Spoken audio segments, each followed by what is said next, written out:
I'm Amy Swindles. I'm the Head of International Professional Services at Greater Manchester Chamber. And like I mentioned, I'm delighted to be welcoming our partners for today's event, Gede, and I'll introduce colleagues shortly from there. So if we can go to the next slide, please, James. So I'm joined today by Olivia Proust, Anna Dyers, James Casey and Gerald Montague, all from Gede. We've got colleagues in Brussels and also London joining us. So great that we can facilitate this virtually today. And the colleagues will be staying on the line if anybody would like a follow-up one-to-one or to get in touch with anybody on the call after today's session. Next slide, please. So I'm just going to give you a very brief introduction to the Chamber and the support we offer for those of you who are new to us in today's session. And then I'm going to hand over to our colleagues and we're going to talk about trade remedies, UK Trade Remedies regime and the TRA investigation. Next slide, please.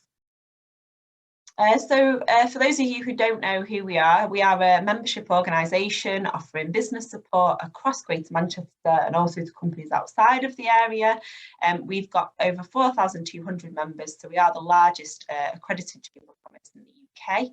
And we do have a global business network of over 40 partners covering 90 countries. So we cover all sectors, all sizes of businesses, and are connected with 90 countries globally. And next slide, please. In terms of the international trade support we offer, we help exporters and importers in the UK and also companies overseas looking to enter the UK market, whether that be through distributors, agents, finding customers, and also helping with the trade compliance and all the customs and paperwork side of exporting and importing. Next slide, please. So we can help you all the way from your international trade journey, from market entry services, like I just mentioned, to training, and then all the way through to customs compliance, export licenses. If you've got a customs audit coming up, contact us and we have a member of the team or one of our associates happy to help. Next slide, please. Thank you. We do also, this year we launched post-Brexit an import and export clearance service and also offering transit and T1 documents for those travelling through EU member states and requiring a T1. We've had increased demand over the past few months regarding those documents, so get in touch with one of the team. We still have capacity and we do expect that this will get booked up as we get nearer to the delayed input declaration coming up on the 1st of Jan. And then we can help you all the way through to making sure you get paid, collecting debt overseas, and also with foreign exchange, bank charges, anything like that. Please get in touch with one of the team. Next slide, please. This is my final slide. Just upcoming events. My colleague Olivia will circulate this to everybody. But our last Bitesize session of the year will be on the 18th of November on EU VAT obligations for e-commerce sellers. And then we'll kick back off in January. But we've got lots of training courses as well coming up all the way through December and then at the start of the new year as well. So thank you. I'll hand over now to James Casey from Gede, who is going to host today's session. So thank you. Over to you, James. Thank you very much, Amy. It's a great pleasure to be with you. We want to start by thanking Greater Manchester Chamber of Commerce for all of its enthusiasm and the framework for this presentation. And there'll be more on Manchester and free trade in a minute. And thank you all for joining us virtually. We were adamant that we would come to Manchester for this, but unfortunately we're not quite there yet. And still, we're very pleased to meet you. This all started for us as a team, Brussels and London, in 2018. Olivier and Anna, who lead a team that have 30 years of experience of the trade remedies work in Brussels, emailed us in 2018 saying this is going to be big. Who can we do it with? And Gerald and I climbed into it and got involved. And since then, we followed very closely the development of the UK trade remedies regime. And we started by publishing client alerts. And then in 2019, we met with the Department of International Trade and TRID at the time, the Trade Remedies Investigation Directorate, which was the predecessor to the TRA. And in January 2020, we were involved in we had a chance to give feedback on how the interactive platform that the TRA was setting up would work. And we were pleased to be able to contribute to that. And in July of that year, 2020, we also did a webinar with TRID, TRA, UK Trade Remedies Moving Beyond Brexit, and that is available on YouTube. Views are increasing as this issue becomes more and more important for UK industry. More recently, in June 2021, the Trade Remedies Authority was officially established by the Trade Act, and later that month, it initiated its first new investigation. So a UK standalone measure, not a transition from the EU regime, into aluminium extrusions. And starting in September, travel became possible again, and Anna and Olivier started coming to London. We had our first roadshow in September, and Anna and Olivier have announced their intention to come every month. And this was meant to be our first trip physically to Manchester, as I said, but we are still virtual, but pleased nonetheless. We are going to cover today's presentation in three sections. We're going to start with a discussion of what trade remedies are, what they're not, and crucially, how they can help business. We're then going to look at the UK trade remedies regime, which has been set up as following Brexit, and look briefly at the legislative framework, as well as the Trade Remedies Authority itself, and the involvement of DIT and the Secretary of State. And then we're going to finish with the third section on the TRA investigation, the life cycle of what actually happens when the TRA decides to initiate an investigation. So trade remedies, I think if we start with Olivier, what are the international problems in trade that we're looking at here? And why are they concerning for industry? Thank you, James. Well, I think what we have to make sure is that everybody, either companies, private companies, state-owned companies, government, play by the rules. And if you can ensure this through bilateral negotiation, through multilateral negotiation, then at some point you have no other possibility than to use unilateral, or call it autonomous action, to restore a level playing field. And this is exactly what we are talking about, and we are talking about trade remedies. We are not talking about protectionism. Of course, there have been a lot of criticism about that in the past. And of course, there is always a possibility that in exceptional situation, those trade defense instruments used in a protectionist way. But for the vast majority, the idea is, again, to restore a level playing field. And we can see that recently, it appears in the world asymmetry between the conditions of competition. This was emphasized and more clear with the COVID, with the situation of excessive dependence from foreign countries. So there is clearly a need today to have those tools available in the context of international trade. We have those tools internally in the EU, in the UK. We are talking about regulatory measures. We are talking about antitrust. At the international level, the only real effective tools we have are called trade remedies.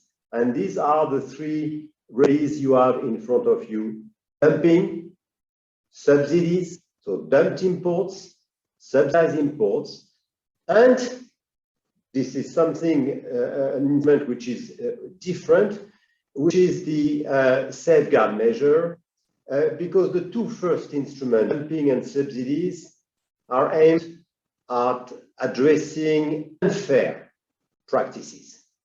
dumped or subsidizations are unfair practices. Safeguard has a totally different meaning. The goal of safeguard is to address unforeseen surge in imports. So we are talking about fair trade here. It's clearly safeguard a protectionist instrument, but it is to make sure that due to an unforeseen surge in imports, something is done to react and to give breath to an industry. But of course, the industry has to prove that it has an adjustment planned to accompany these measures. And the safeguard instrument has been used recently in the steel sectors. We will certainly talk about it during the webinar. Thank you, Olivier. So the three things that we will talk about today, mainly, as Olivier said, are dumping subsidies and unforeseen surges. And unforeseen surges in imports is fairly clear, but just to set the scene, dumping is where goods are imported into a country and sold at a price that is below their normal value in their country of export.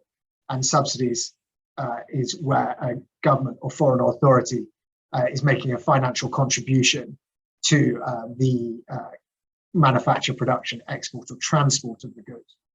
So if we now come on to the investigations and the tools that are put in place in order to achieve the aims that Olivier has just mentioned.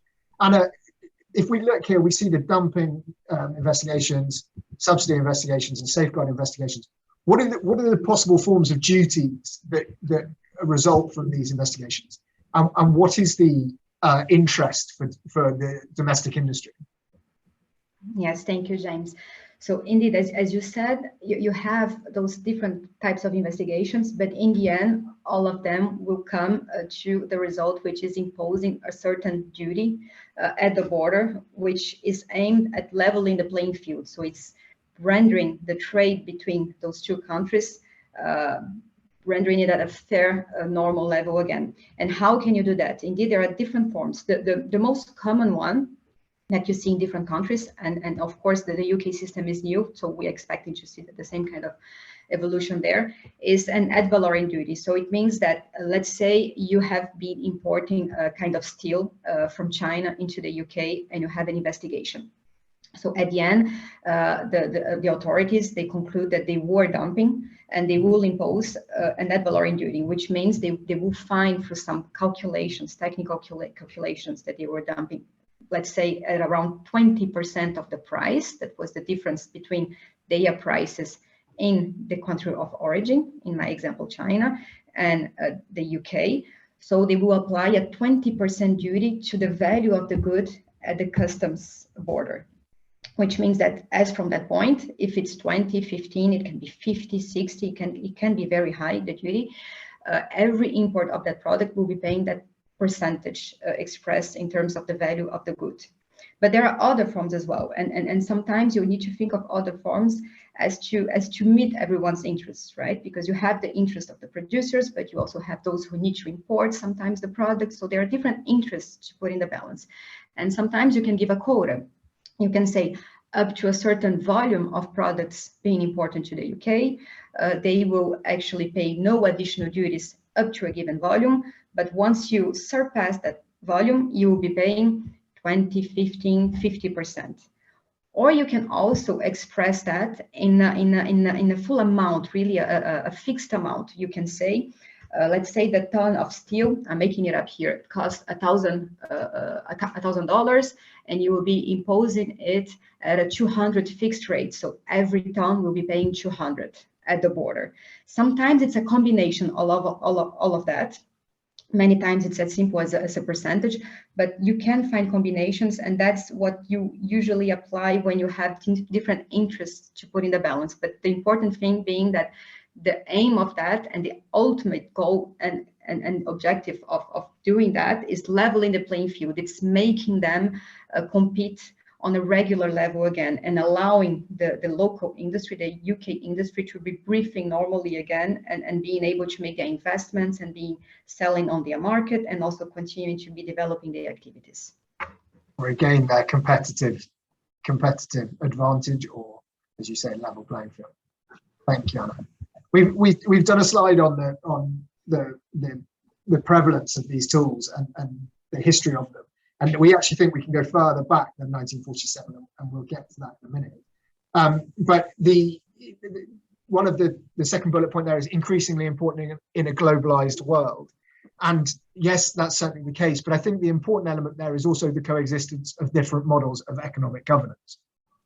To some extent, domestic industry, whether in the UK or in the EU, is at the mercy of policy decisions of foreign governments, market distortions and state intervention. And to take the classic example that Anna's just mentioned, if we talk about Chinese state involvement in credit markets, labor markets, raw material markets, there are distortions there that allow Chinese exporters to undercut domestic producers in the UK. And that is what the measures are aimed at eliminating. So, Olivier, as these instruments have evolved, are they able now to deal with the new sophisticated forms of unfair trading practices and notably state trading that we're hinting at here?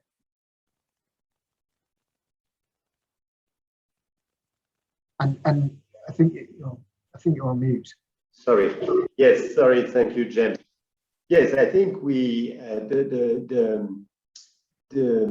this instrument has been improved, has been strengthened in Europe, but now introduced in the UK in order to be able to face the more sophisticated unfair practices that we have that exist today.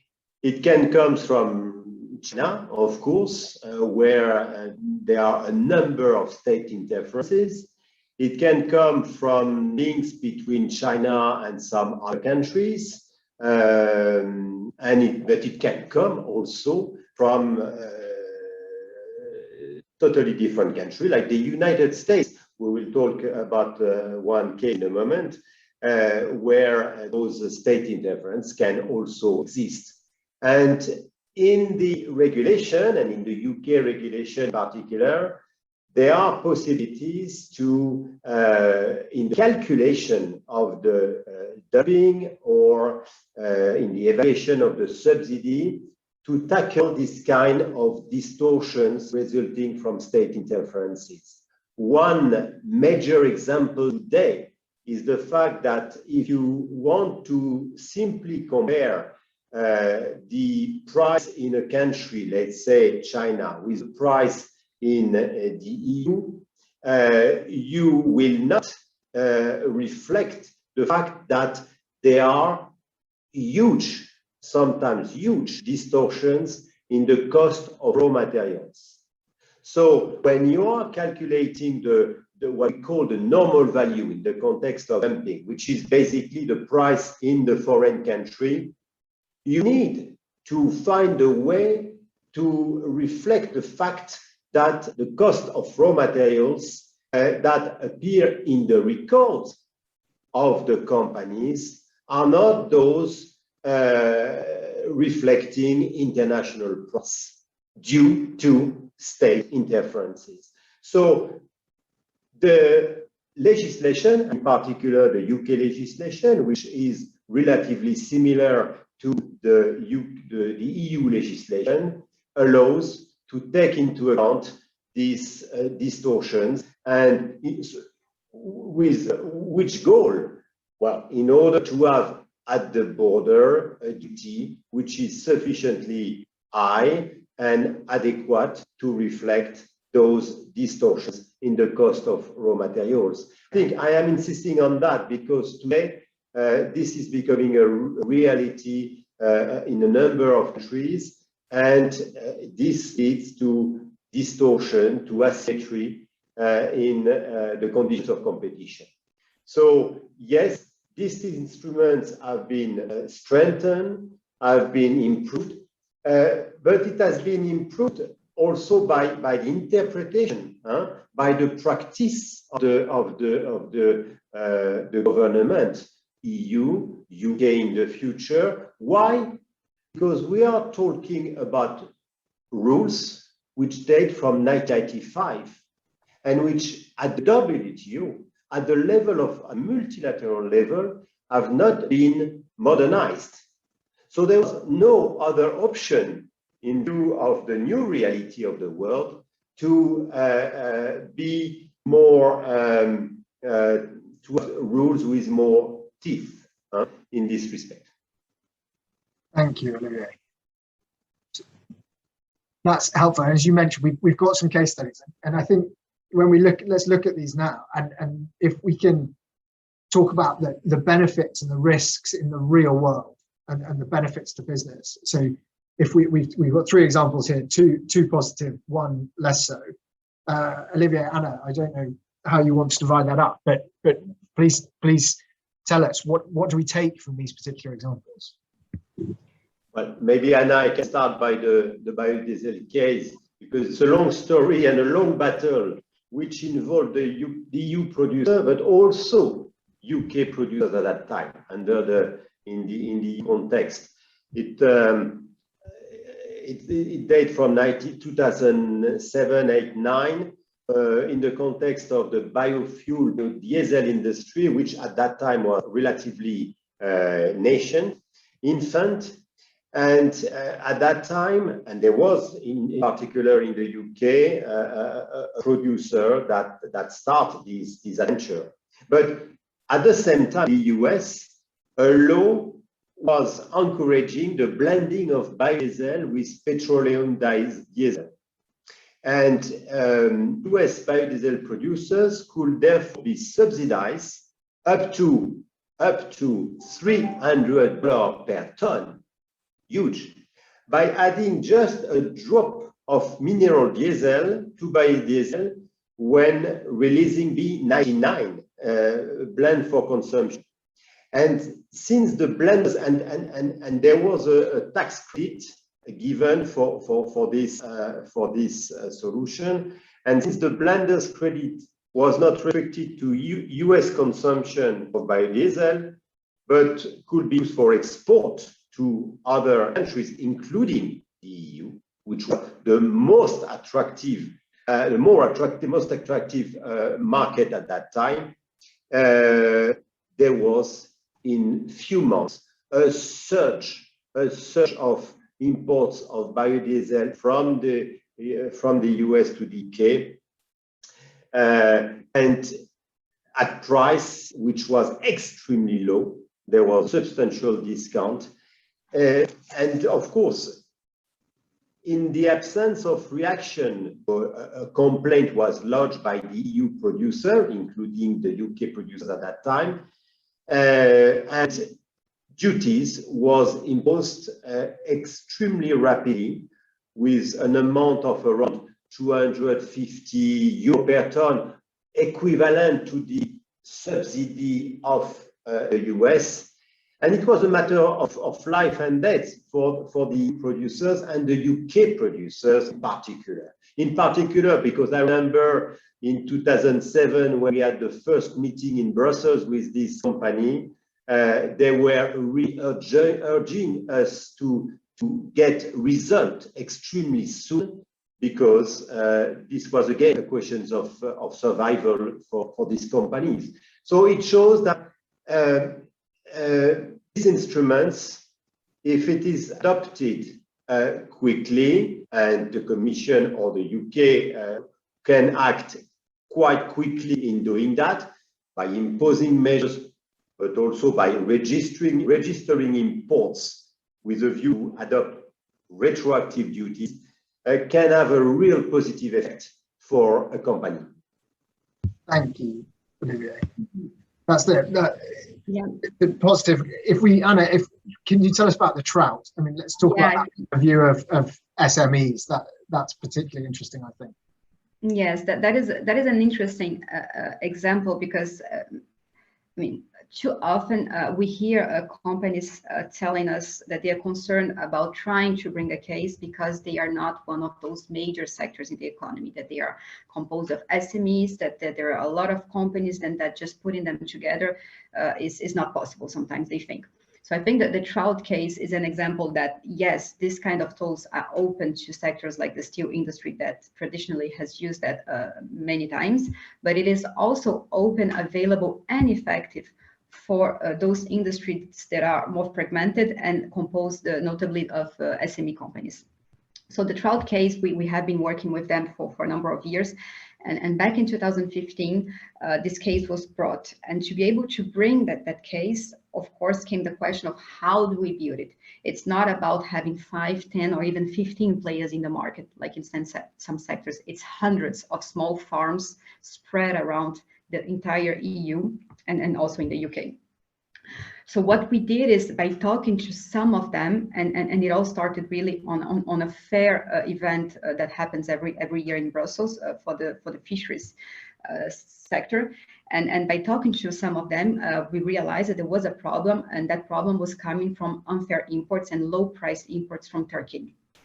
And then it was necessary to really identify, is your problem really a problem of unfair trade, or is it just because you're not being able to compete? And we did realize that they were having to compete with subsidized products, fish coming from Turkey, and that made their life just impossible to be competing on a level playing field. So we gathered a number of companies, and of course you always have to try to find some leaders, someone who is going to be just taking that a little bit more than others. You identify those people, and we organize several meetings, and really talking to the board on the board of directors of some of the associations, and talking to specific countries. Sometimes it's at the EU level, but many times it's really on a country by country level. And we try to gather the necessary support and really to explain to everyone the benefits of bringing that action. And that, yes, alone, individually, and even in one country in the EU, they were not sufficient to bring a case. But if the whole effort was shared with dozens of small farms, then it was possible. And it was possible because the case was put forward, and it led to the imposition of measures against Turkey. And those measures are still there up to today. So what happens is that, but we'll come on that later, but just very briefly, what happens is that usually they're imposed for 5 years, but they can be extended a number of times. So they have already been extended after the 5-year initial period. So it's more than 5 years that they have been benefiting from those measures against imports from trout from Turkey. And the way to do it is really to create a coalition and to share the work between everyone so that it becomes possible, and to give them the necessary support, of course, in the discussions with the authorities, because sometimes the paper load can be quite impressive. But that's also where a legal counsel can be of use in terms of digesting and helping them and preparing everything we can prepare, or any law firm that is working on that can prepare on behalf of their clients. So it's really a good example to end with that idea that this kind of tools are open only to very large sectors which are not fragmented. It is open to everyone. It's not necessarily simple, but it's feasible, it's possible, and it brings the necessary results as to allow you to continue to play on a healthy environment. We're going to talk about informal coalitions in a minute. We must keep moving along so that we don't exceed our hour. Olivier, just in a few sentences, can you explain the lessons learned from the solar panels example? And I think that's particularly pertinent at the moment where we're reading a lot about the sectors of investment in the UK, many of which renewable, zero emissions, vehicle technologies. Yes. Well, for this, I think everybody knows the story of the solar panels, so I will not repeat this. Lessons for the future in the UK in particular. We had at that time nascent industry. Solar panel was an industry. And when we have this kind of industry, we should not only think about demonstrating an injury, because it's not yet maybe present. We need to possibly talk about the possibility of threat of injury or even material retardation to build up an industry. So these are concepts that, for example, the EU was extremely reluctant to use for a number of years. It changed a lot over the last years, and we need to see what will be the policy of the UK in the future. But for me, it is absolutely for this kind of industry that this concept be used more and more. So we need to be to have robust and early complaint. Really, in the case of solar panel, it was too late to complain and late to act and to investigate. Because of course, the earlier you do that, it will of course then be much more complicated for other parties to show that there is no economic interest to act. Of course, the public interest that we will also discuss in a moment will always be a possibility, but it is often much more political and of course time change in this regard. I'm not so sure that if the solar panel investigation take place today, we will have the same position than in 2013, at least in the EU. Thank you, Olivier. That's helpful. And I think we'll come on to that in a minute. But talking material retardation, I think, is particularly important given where we are as a new trade remedies, as a country new to trade remedies because of Brexit. I think that's a particularly interesting subject. So we'll come back to that in a minute.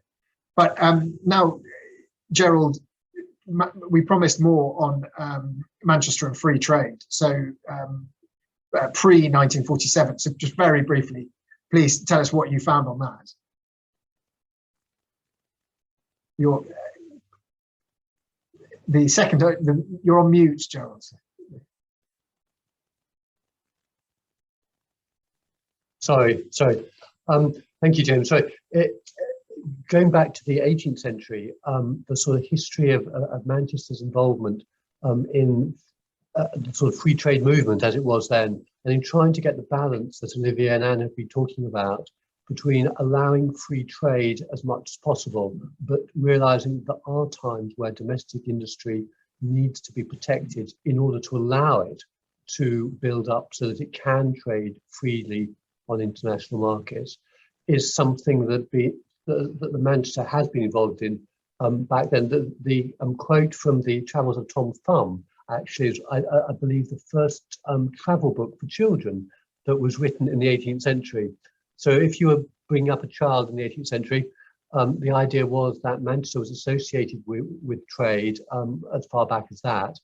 And then sort of looking forward to the modern sort of world of trade remedies, Richard Cobden, who lived in Manchester, was instrumental in going over to France in 1859, and the first sort of modern international trade agreement was signed between France and the UK in January 1960. So with the sort of corn exchange down the road, where of course big debates took place on this right the way through the 19th century, we just thought it was nice to sort of start, if you like, from the past, and then we were talking about solar panels a second ago, and then sort of tie that in with sort of current themes and economic thinking. So it's no longer the corn laws we're worried about as they were in the 19th century, but as Richard Warren was saying from a UK steel perspective recently, that it's extremely important to the sustainability of the future of the sector that trade remedies are properly used. And the British Ceramic Confederation has again underlined that UK industry needs a breathing space so that it has a chance to operate and to grow. And therefore the sort of message, be it from distant past or the sort of very much the sort of present, is that trade remedies have had and are needed going forward to enable the economy to develop as everyone hopes and wishes it to. Yeah, it's interesting that hopes and wishes, because we've heard the word protectionism and we've talked about that, and the elephant in the room is whether these tools are protectionist or whether they're a positive tool for domestic industry or both. And to give standardized own views disclaimer. Yes, perhaps from a globalized view, so in theory these are protectionist, but is that the world we're living in? And as Olivier said at the beginning, are states playing by a global, or are they pursuing domestic interests? So UK industry has a choice whether it can take a theoretical position on that, and there may be a time where it has to. But at the moment, the question is, does UK industry want to make the most of the tools that government policy has made available to it? And I think that's certainly driven the creation of the UK Trade Remedies regime. And Gerald, you can probably that takes you as neatly onto the legislation which the government has passed. Well, as Brexit sort of got rolling, there have been several sort of acts that have gone through Parliament in order to establish the Trade Remedies Authority and the sort of framework for UK trade defence measures. The most recent of those is the establishment of the Trade Remedies Authority earlier this year with the passing of the Trade Act. And the sort of key sort of requirement there, which perhaps is worth touching on briefly, is exactly what the TRA is there for.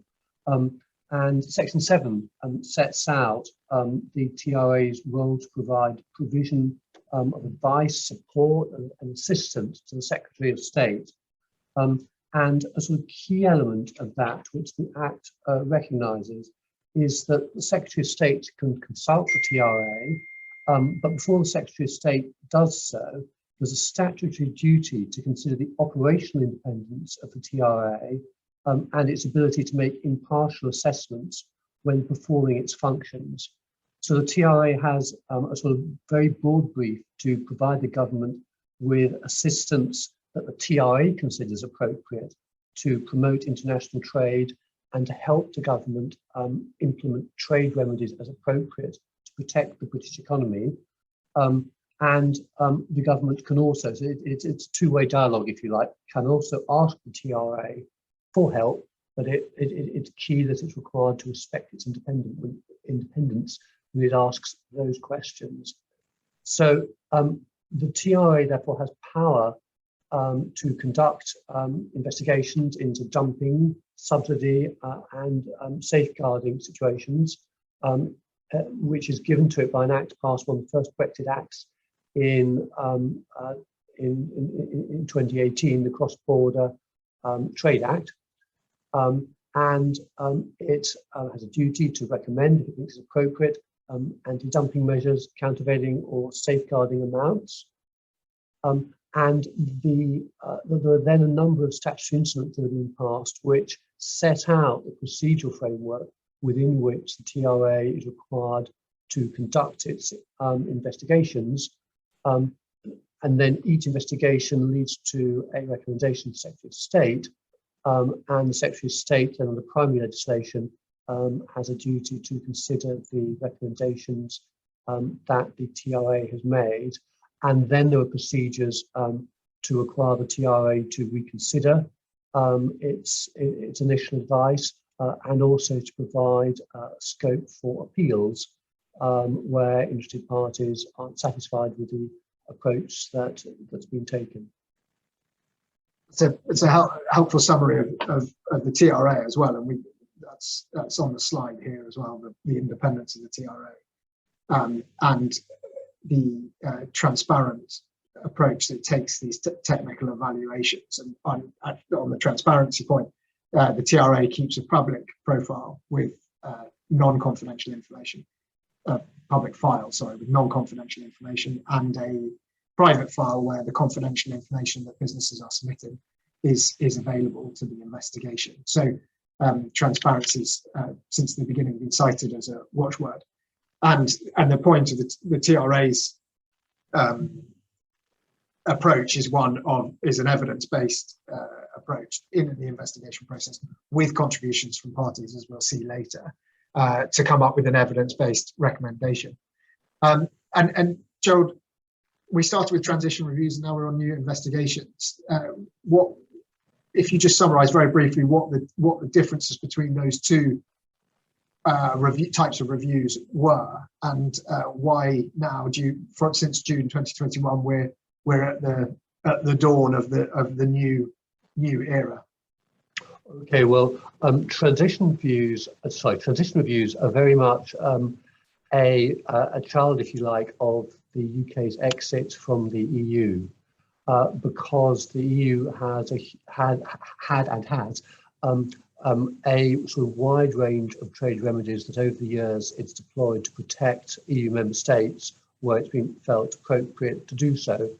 With Brexit on the horizon, the government conducted a survey of all those various trade remedies to work out which would be relevant to the UK economy, because there was a desire not to transition across to the UK's independent regime remedies that weren't relevant, having regard to the UK producer base, but equally to make sure that where there are UK producers, and it could be genuine interests of the UK economy, that EU measures could be transitioned across, so that when the UK left the EU, the economy wasn't suddenly sort of open to abusive trade, if I can put it like that, from other countries. So at the moment the UK left the EU, EU measures were transitioned to UK domestic law, and the TRA began the process of looking at each of those measures. 43 were moved across in total, and with a view to seeing if those measures in their original EU form are fully appropriate for the UK, whether economic circumstances have changed and are no longer appropriate, or whether they could be appropriate if amended in some form. And the TRA has to date started 11 transition reviews and made 3 specific recommendations in relation to BSC wires and strands, welded tubes, and certain steel products. So that, if you like, is the historic position where the UK is taking up where the EU left off, if I can put it like that. And then, of course, the world changes and moves forward, and the TRA has power to look at new issues which weren't thought relevant either at the EU level at all when the UK is a member of the EU, or just as circumstances change, where UK producers have a particular interest or need for trade remedy assistance. And the first of those investigations is underway, and the results are awaited. So that's something that's going to develop as we roll into 2022. That's helpful, Gerald. Thank you. And the last piece of the puzzle is the Secretary of State for International Trade, and it's actually the Secretary of State that has the power to put in place the duties that we were talking about earlier on. If you just very briefly summarise that power and how that functions in the legislation, I think that's a helpful background. Okay, well, this again ties back to the TRA's independence. So the way the system works is that the TRA makes a recommendation, and this is sort of very much evidence-based, and there's a very sort of long, comprehensive and detailed document that ultimately is published showing how the TRA concluded as it did. But then, although that lands on the Secretary of State's desk, the Secretary of State has to decide what to do with it. And in circumstances where the Secretary of State is satisfied that the TRA's recommendations are not in the public interest, so this is, and the point to stress is, it's only in circumstances where the Secretary of State is not happy on public interest grounds, then the Secretary of State has the ability to reject the TRA's recommendation. And this is referred to as the public interest test. And if the Secretary of State reaches that conclusion, he or she must lay a statement before the House of Commons setting out the reasons for rejecting the TRA's recommendation. And a theme of the whole UK Trade Remedies regime, from, if you like, this endpoint when the Secretary of State's decision is published, right the way, if you like, to when investigations start at the other end at the beginning, is to try and ensure as much transparency to encourage public debate so that balanced decisions can be made as to whether remedies are appropriate, and if so, how they can be crafted in such a way as to provide the protection that's required, but not to go beyond that. In other words, crudely, to uphold free trade, but to provide protection where it's necessary in order for industries to survive, because what is happening is essentially unfair. This has led to the desire for transparency and for a limited amount of political control, so to have an objective, transparent system, led to the system being set up in a slightly sort of black and white way, if I can put it like that. So there is just a power to reject, there's not a power to vary. And something we'll go on to talk about a little bit is the difficulty that this has caused in one particular, we think quite, if you like, unusual scenario in relation to steel, and the efforts the government are making going forward to try and enable UK policy to have flexibility where needed while being independent and evidence-based. And if we take the examples we've got so far of the PSC wires and strands, the welded tubes, and certain steel products, for the first two, the Secretary of State followed the recommendations of the TRA. But as you say, in respect to the steel safeguardings, that was a very particular case, and we probably don't have the time to go into that in detail. But in broadly, the Secretary of State went further than the TRA's recommendation by way of changing the law on taxation notices slightly. But Olivier, can you very quick, because we must keep moving. We are becoming very short of time, and we're going to have to pare things down slightly. But Olivier, could you just explain briefly why the steel safeguards case was very particular, and what the particularities of that case were?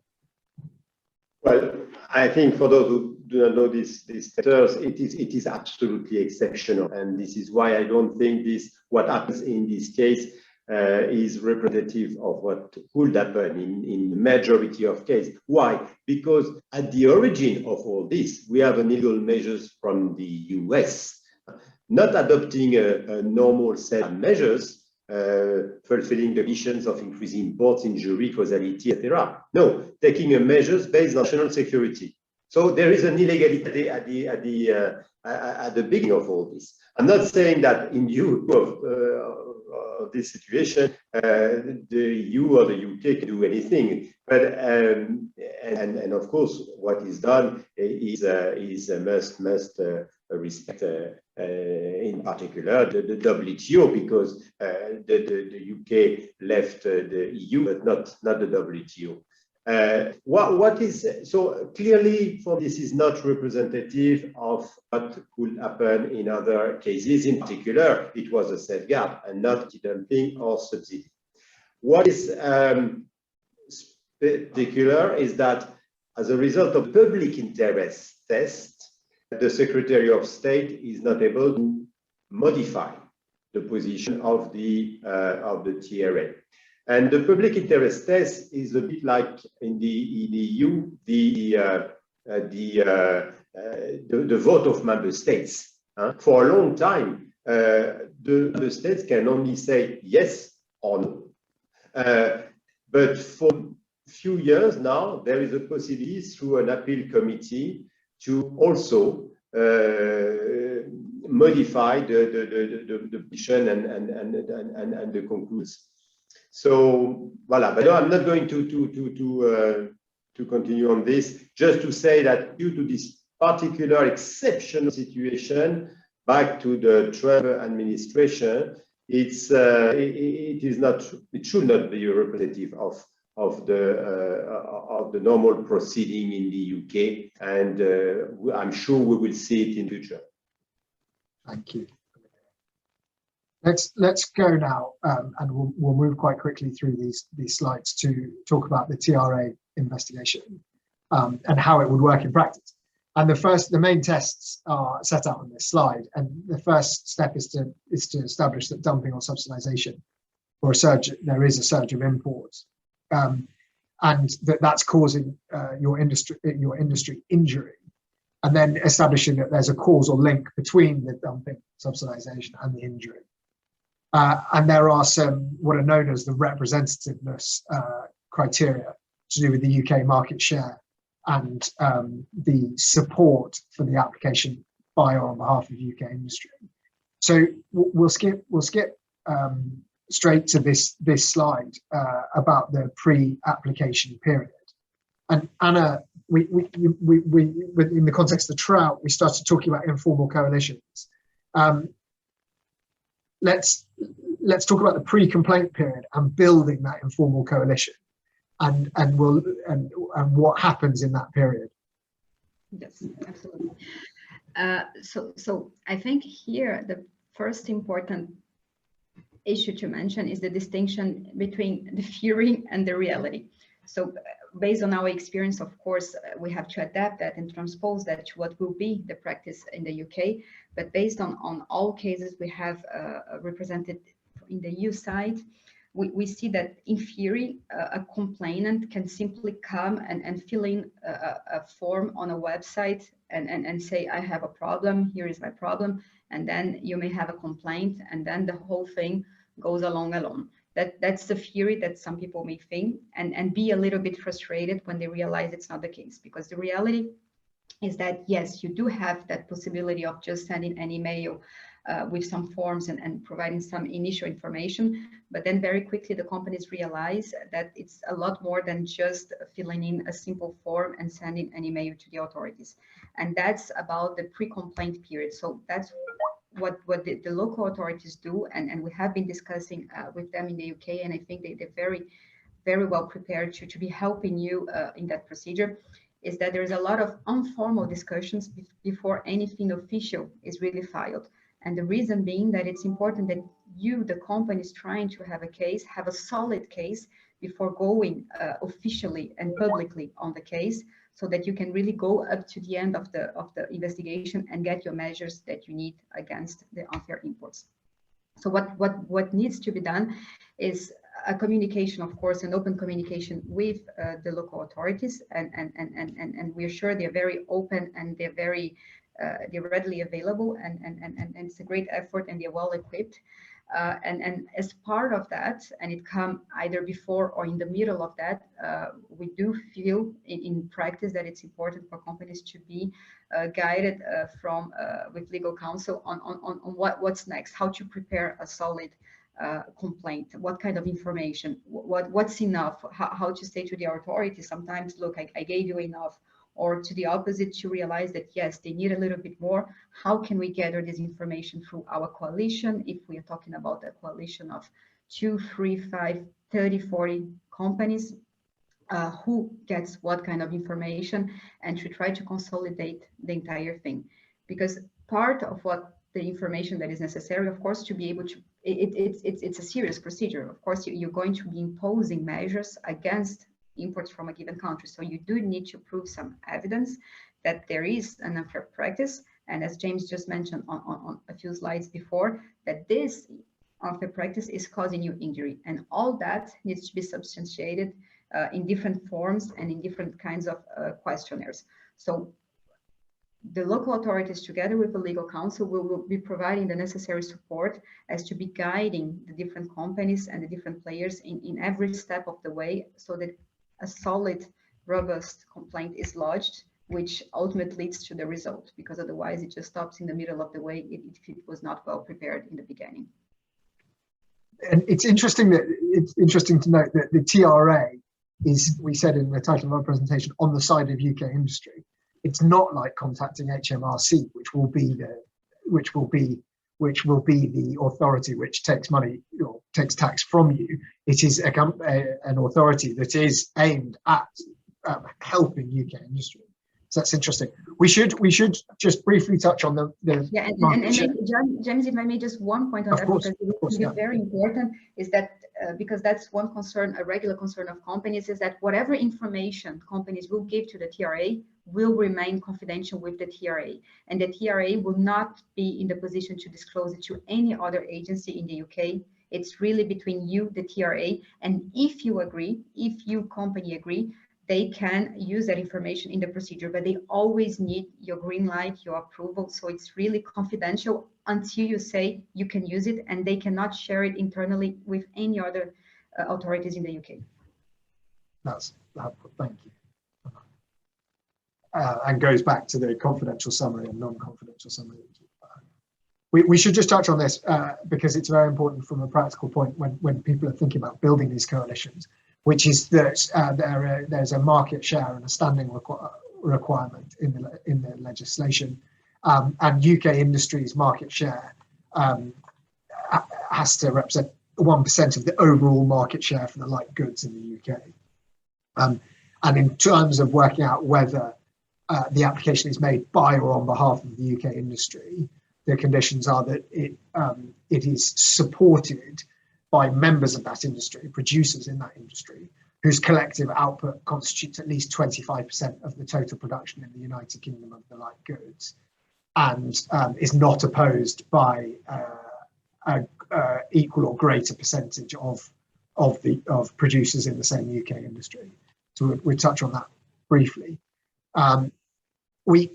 Given we're short on time, I think we have referred to all of these conditions for initiating the investigation at points during the presentation. So I think we can move quite quickly through that and look at the investigation procedure, which involves the TRA considering a notice of application, 40 days for a dump. The TRA can take 40 days for a dumping or subsidization investigation, 30 days for a safeguarding investigation. And then if the TRA decides to initiate an investigation, it will open a registration period in which interested parties can fill in make themselves known to the TRA in preparation for questionnaires and hearings. And the definition of interested parties is very wide and includes UK producers, governments of the foreign country, the exporting country in question, and trade associations, which opens up a great role for trade associations to get involved. Then the TRA will issue questionnaires to interested parties to fill out and to provide information on the matters in question.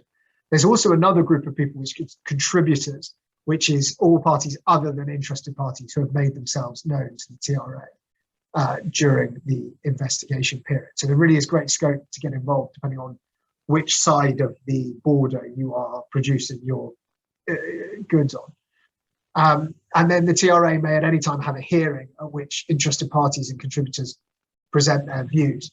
But I think probably the most delicate and interesting part of the investigation before the TRA makes a recommendation is the economic interest test.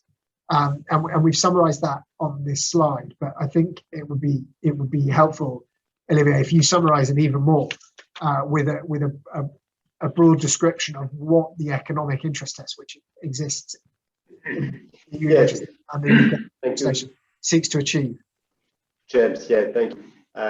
Well, the economic interest test in the UK is relatively similar to the public interest test, and this is why it is a bit confusing. We have in the EU something that we have only since 1992. Before, when the conditions were fulfilled, dumping, injury, causality, that's enough to impose measures. And then in 92, UK, at the request of Solianton in particular, the public interest test was included. What does it mean? It means that if the authority consider and conclude that there is dumping, there is injury, there is causality, there is a need to see if the measures which are proposed will not have disproportionate effect. Basically, it's a proportionate analysis, examination. So, and will not have disproportionate effect on the other parties. And who are the other parties? The users, mainly, the importers, traders. So this is, the economic interest under the UK rules is really this proportionate effect. It is different from the public interest, which is more political subject. Do I protect or do I favor my reindustrialization? Do I fear the massive presence of Chinese state-owned company in my country? This is your more political decision and issues that are dealt with in the public interest, and it is equivalent, this public interest, to the vote of member states in the EU. But again, the economic interest test is a proportionate test. But maybe Anna, you want to complete on this, or sorry, yes. So no, indeed, I mean, as Olivier was saying, sometimes, and it depends a lot on what case we are talking about and how sensitive the issue is or not, in terms of who is importing, who the extent to which we need to import in the country. In the UK, you still need some imports from certain regions, the extent to which it is affecting a given number of jobs or not. So a lot of that has to be put on a balance, and in most cases, it's just a small step of the case. Of course, it can be an important one, but it remains a technical procedure where if you find dumping, if you find injury, usually you will get your measures, but it has to be assessed as to see whether in the balance we are not putting too much weight on one side, meaning the producers or the importers or those who are the users. So it's just setting a good balance so that everyone is sufficiently comfortable with what is decided ultimately. Thank you, Anna and Olivier. That's helpful. And you see the different parties. If you look at the non-confidential files on the Trade Remedies investigations cases website, you see the domestic producers making submissions in a particular way and importers making submissions in a separate way. But I think we've cantered through the last few slides and we are 5 minutes over our hour. So I think it would be sensible to stop there for the time being and ask if anyone has any questions they'd like to ask, and we'd be happy to for people to ask them. They can unmuted or via the chat bar. But if anyone has any questions, please do ask them, and we will do our best to answer them. But thank you very much for listening, and we very much enjoyed preparing and being here today.